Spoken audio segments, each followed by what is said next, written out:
आज यह 5 के चल रहा नाच के कि सटेज हम तुरी कहमच आज ये 5 के मेरे लिए। हमको लगा कि ये कहने आए कि सुनिए ना, बता दीजिएगा कि मेरी शादी नहीं हुआ है। आपका नाम मौर्य, बस इतना ही नाम है आपका? Maurya groups, wow. Maurya groups की तरफ से ये 5000 आया है, 4500 कम है। Thank you.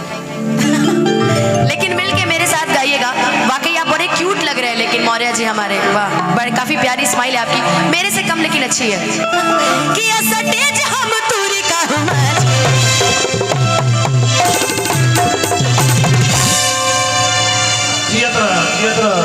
कि हम हाई दीवाना कली कांच के।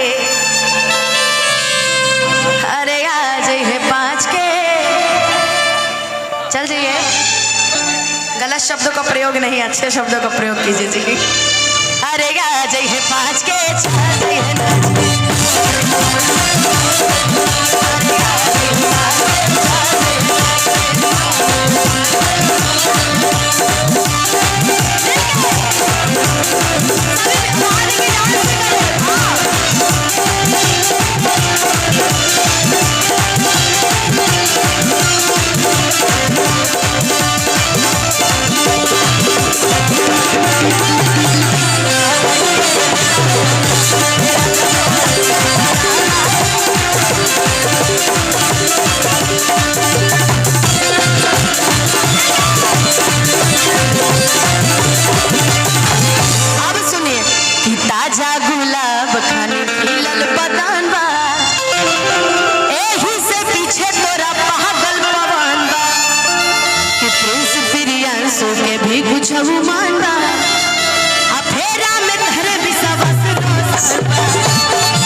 अनिल जी भी तो अभी यहाँ धूम मचाएंगे। इनका ड्रेस देख के मुझे बड़ा अच्छा लग रहा है। जाते वक्त देख के जाइएगा मुझे ड्रेस। एक शो में तो कम से कम कुछ डिफरेंट पहनेंगे, डिसेंट लुक। आपको देख के आज ये लुक बदलना पड़ा है जी। पक्का ना?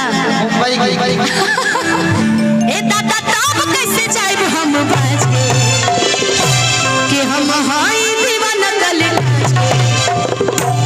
अच्छा, कली कली जानते हैं किसको कहा जाता है? कली कली फूल को। हमको अजी हमको ये हमारे बाउंसर साहब भी बताएंगे। Thank you so much Manjeet Singh. हाँ, काफ़ी अच्छे लग रहे हैं आप। हमारे बाउंसर लोग बताएंगे क्या जी, कली हमको कहा जाता है?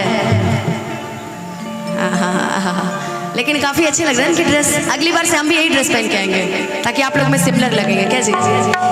ए दादा कैसे जाइबो हम चाहेंगे कि जितने हमारे ये भाई लोग हैं मिल के सभी आज एंजॉय कर लेना है, भूल जाना है कि हम लोग कहाँ हैं, और मिल के एंजॉय करके डांस करके मेरे साथ और मिल के बताना है क्या? अरे गा जाइए 5 के,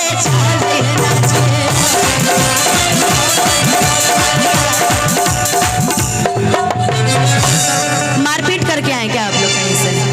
नहीं ना, कि आज ज्यादा काम हम कर लिए हैं जी। मारपीट नहीं ना किए हैं? देख रहे हैं एक भैया को ऐसे हाथ बांध के पूरा मजे से खड़े हैं जी। जरा आप सब एक बार मिलके ताली। हम लोग क्या चाहिए? आपका प्यार पाने आए हैं, इसलिए आप सभी प्यार से एक बार चारों तरफ से ताली बजा के कि हम हाई दीवाना कली हरेगा जाइए 5 के।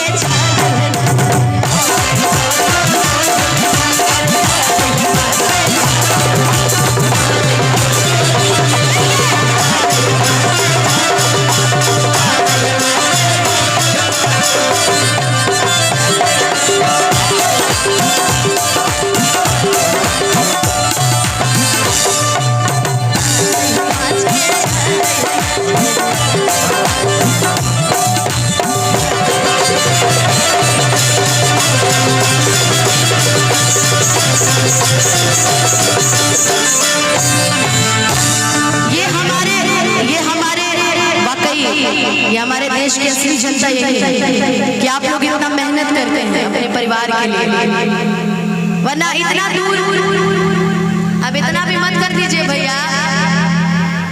कहाँ गए आप? अरे भाई साहब जल्दी जल्दी दौड़ जाइए।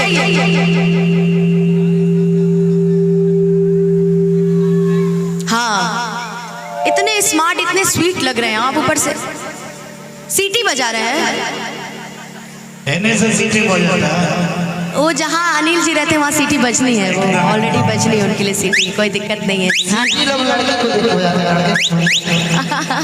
लेकिन एक गीत गाऊंगी, उसके बाद फिर हमारे अनिल जी आएंगे जिससे आगे की और भी कलाकार हैं। एक गीत लास्ट गाऊंगी।